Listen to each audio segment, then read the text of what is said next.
오늘 밤에도 하나님의 은혜가 저희 여러분에게 함께하기를 기원합니다. 오늘 우리가 읽을 말씀은 다윗의 노래와 마지막 말입니다.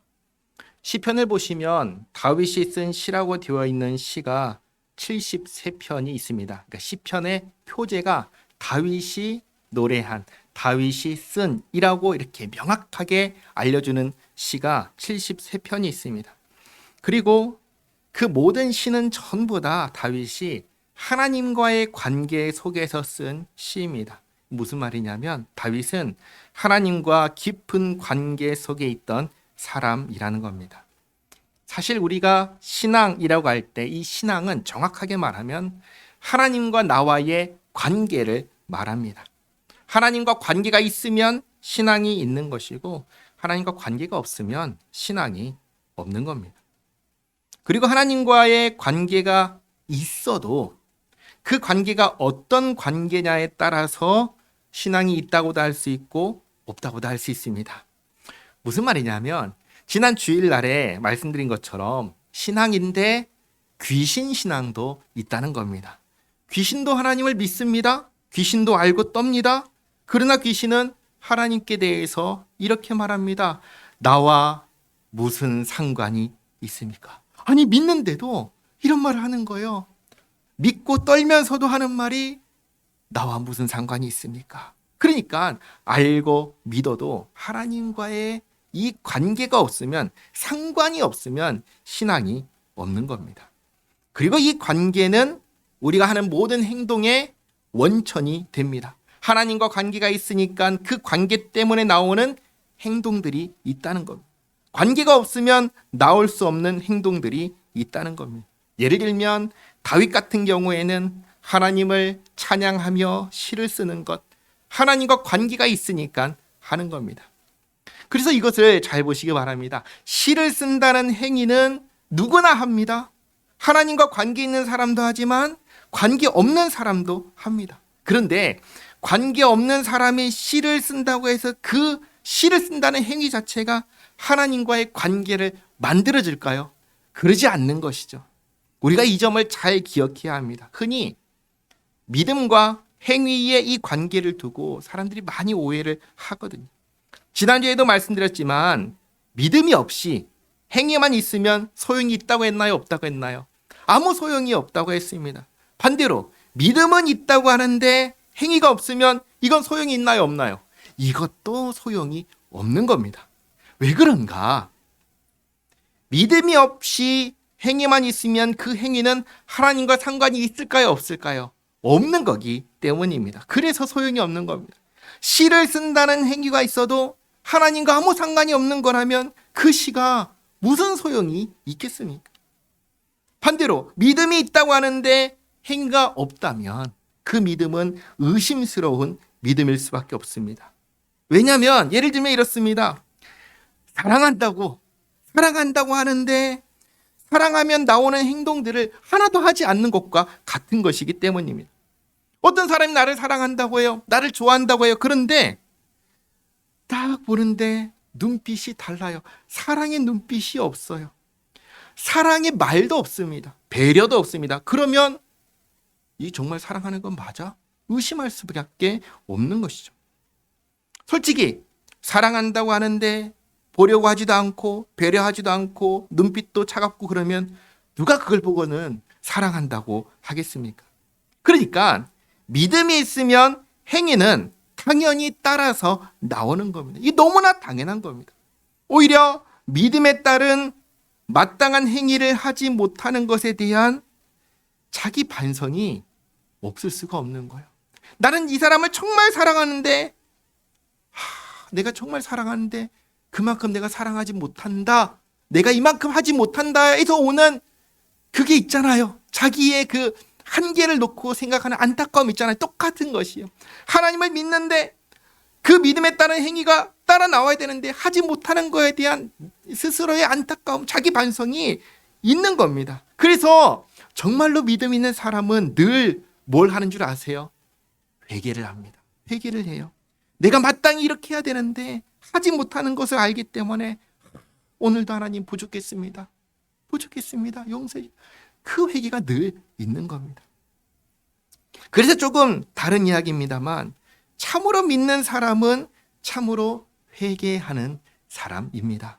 회개라는 행위가 저절로 나오는 사람이라는 겁니다. 뿐만 아니라 믿는 사람은 성경을 읽고 기도하고 예배하며 자신의 생각과 말과 행동을 조심하고 그리고 하나님을 기뻐하고 영화롭게 하며 살려고 하는 그 방향성이 있습니다.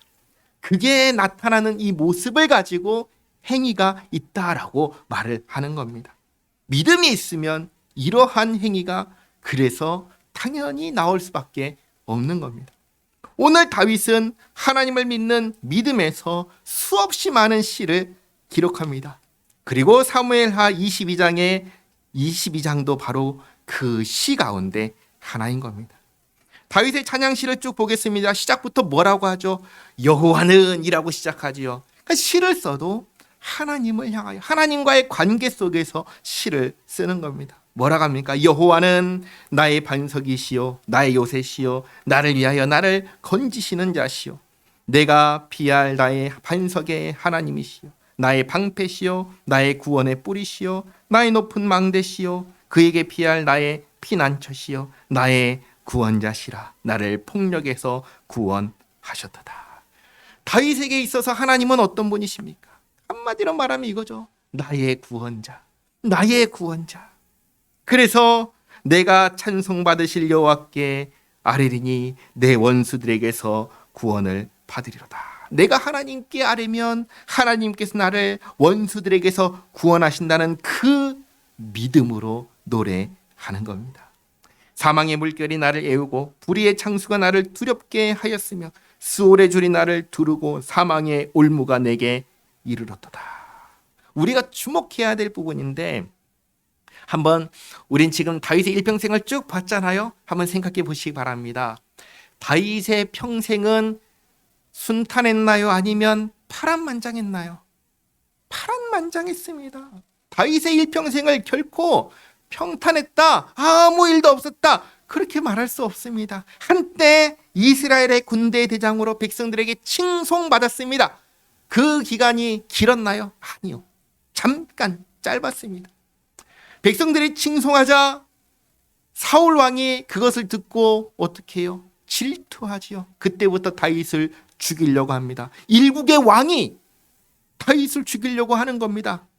한시라도 편할 날이 있을까요? 없는 겁니다.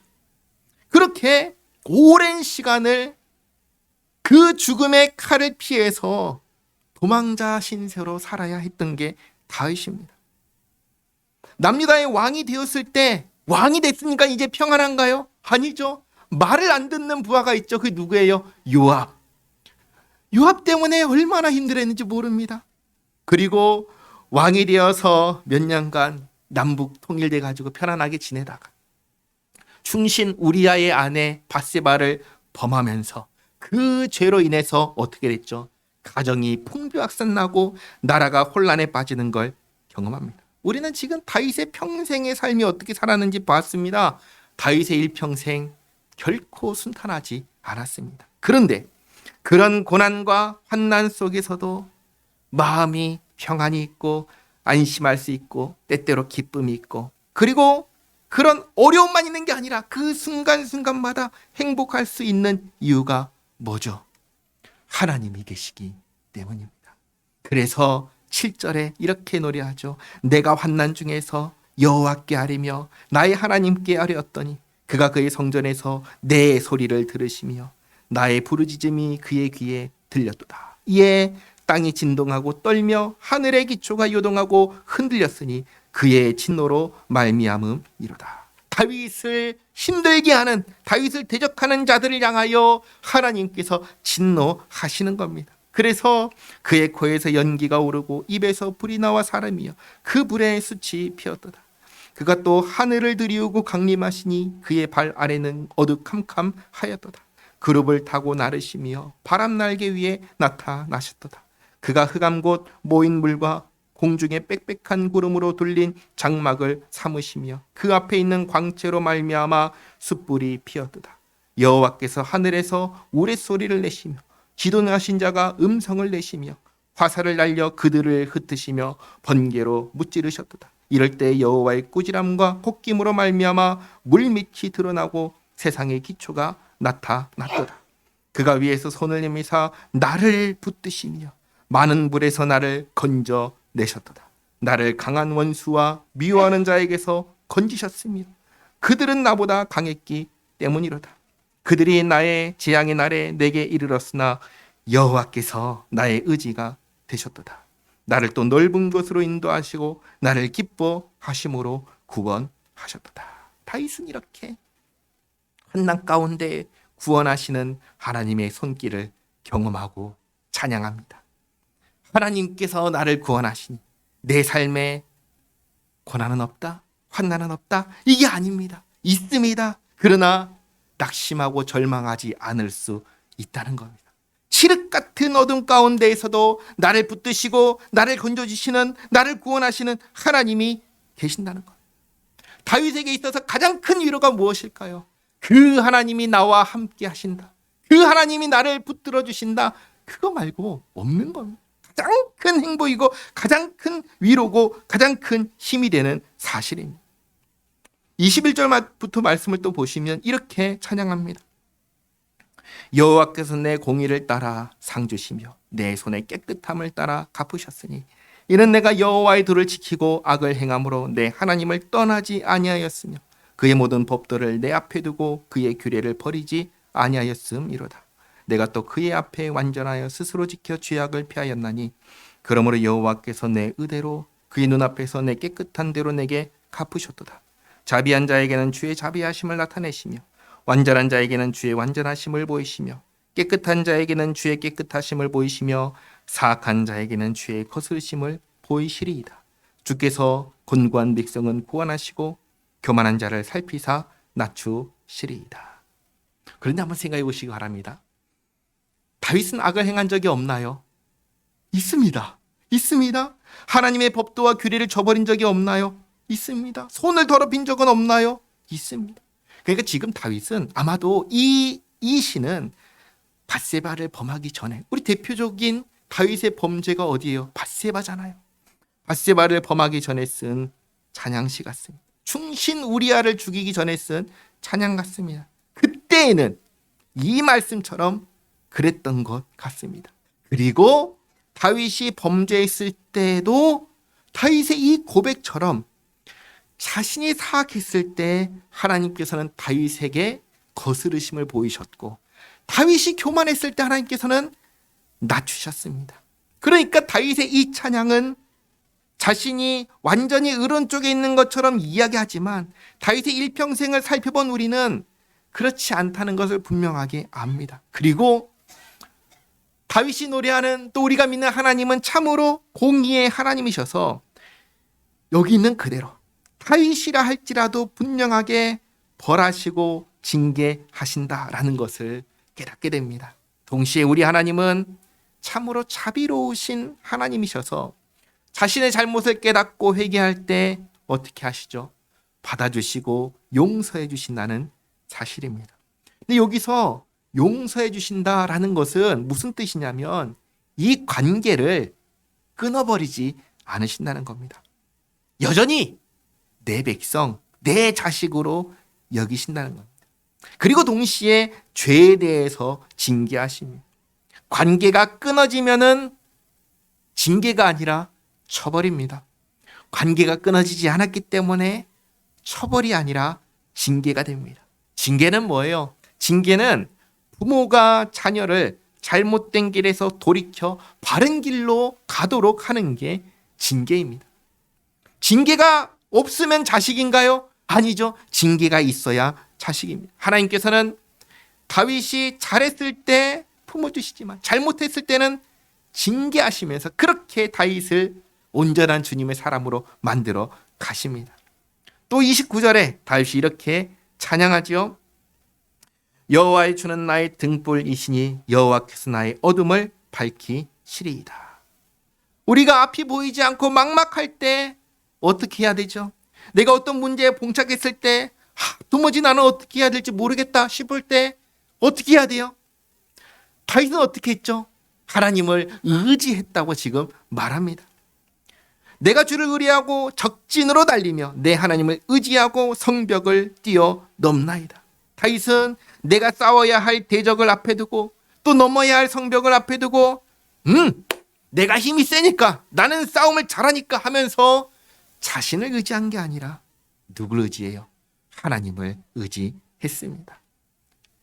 신자는, 예수 믿는 사람은, 하나님의 백성은 어떤 사람입니까? 모든 상황 속에서 하나님을 의지하는 사람입니다. 하나님을 의지하고 나아가는 사람입니다.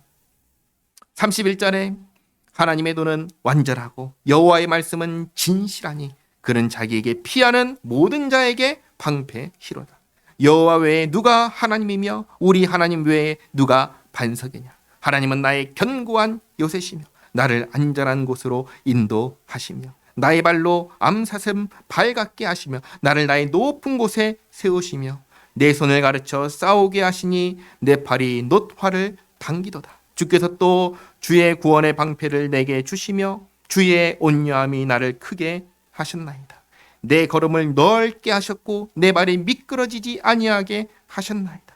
내가 내 원수를 뒤쫓아 멸하여 싸우며 그들을 무찌르기 전에는 돌이키지 아니하였나이다. 내가 그들을 무찔러 전멸시켰더니 그들이 내 발 아래 엎드려지고 능히 일어나지 못하였나이다. 이는 주께서 내게 전쟁하게 하려고 능력으로 내게 띠띠우사 일어나 나를 치는 자를 내게 굴복하게 하셨사오며 주께서 또 내 원수들의 등을 내게로 향하게 하시고 내게 나를 미워하는 자를 끊어버리게 하셨음이니이다.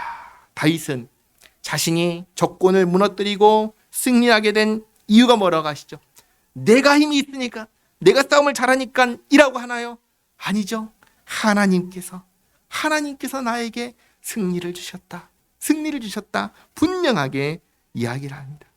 그리고 42절, 그들이 도움을 구해도 구원할 자가 없었고 심지어 여호와께 부르짖어도 대답하지 아니하셨나이다. 놀랍게도 다윗의 원수들이 하나님께 부르짖어도 하나님께서 그들에게 대답하지 않았다 하십니다. 무슨 말이냐면 하나님께서 완전히 다윗 편에 계셔서 다윗의 원수를 하나님의 원수로 여겨 주셨다는 겁니다. 그래서 저들이 다윗의 원수가 하나님께 부르짖고 하나님을 찾아도 들어주지 않으셨다는 것. 하나님께서 다윗과 함께 하시며 다윗의 원수를 하나님의 원수처럼 여기시니 43절 내가 그들을 땅에 티끌같이 부스러뜨리고 거리에 진흙같이 밟아 헤쳤나이다.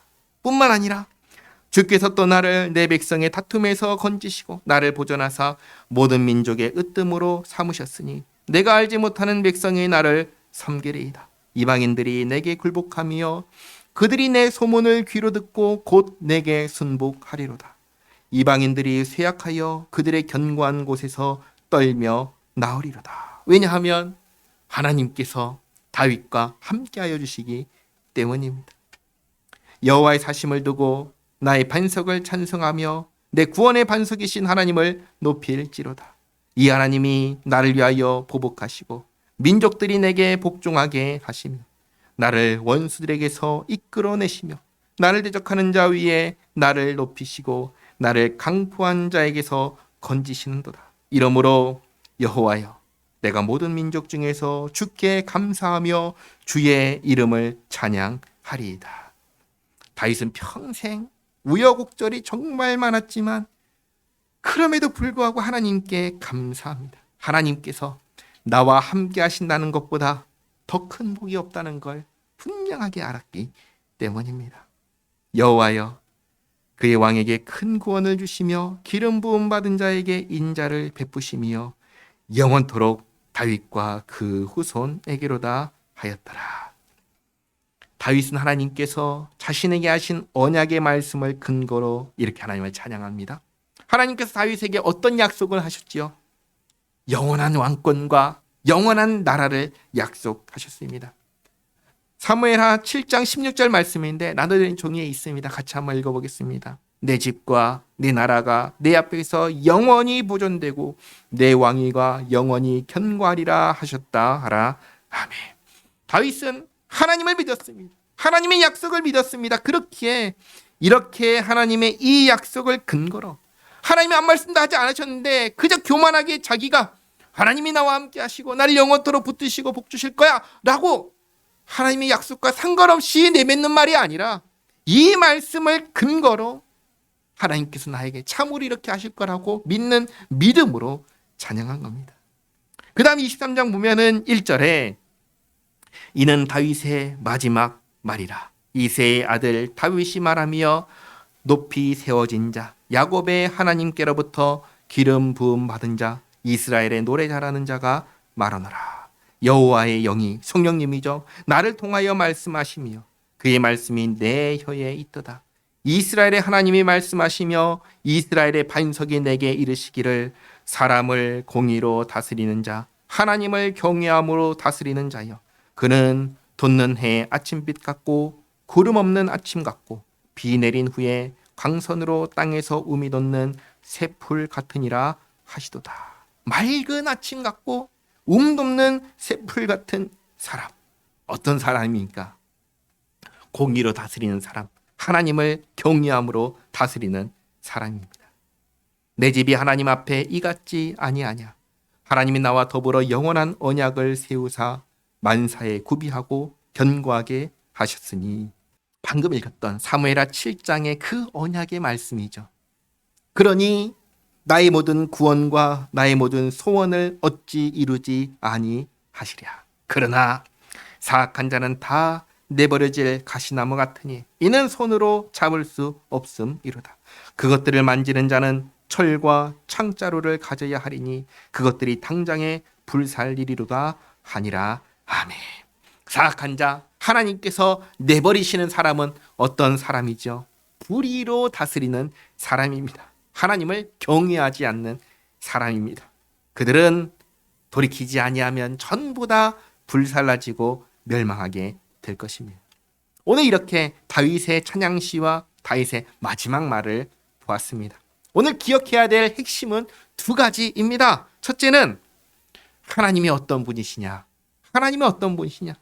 우리 하나님은 공의의 하나님이십니다. 항상 우리가 이것을 잊어서는 안 됩니다. 선을 행한 자에게는 상을 주시고 악을 행한 자에는 벌을 주시는 하나님이 있습니다. 여기에 예외는 있나요? 아니요. 예외는 없습니다. 예수 믿는 사람이라고 악을 행해도 괜찮다? 그런가요? 아닙니다. 모든 사람에게 하나님은 공평하신 하나님, 공의로 심판하시는 하나님이십니다. 딱 한 가지 차이가 있다면 그게 뭐냐? 예수 믿는 사람은 하나님과의 관계가 회복되었기 때문에, 하나님과 아버지와 자녀의 관계가 되었기 때문에 재판관처럼 너 잘못했으니까 벌 이게 아니라 아버지로서의 징계를 받는다. 요 차이가 있는 겁니다. 그 다음 둘째로 우리가 기억해야 될 중요한 것은 하나님과 나와의 관계라는 겁니다. 한번 생각해 보시기 바랍니다. 예수님을 믿기 전에 우리는 하나님과 어떤 관계였죠? 원수 관계였습니다.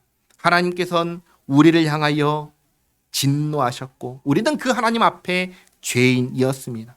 그러나 우리가 예수님 안에서 이 관계가 해소되었습니다.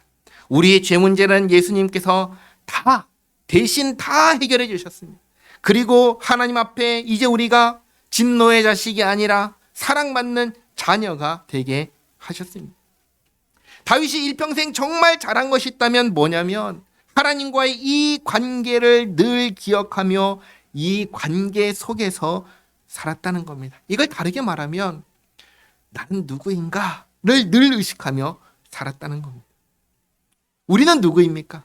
우리는 하나님의 자녀입니다. 근데 어떻게 하나님의 자녀가 되었죠? 예수님께서, 그렇죠? 예수님께서 십자가에서 우리의 죄짐을 다 짊어지고 십자가에 달려 죽으심으로 우리가 죄 사함 받게 하시고 우리를 하나님의 자녀가 되게 해 주셨습니다. 누가요? 예수님께서. 근데 이때 우리가 한 것이 뭐가 있지요?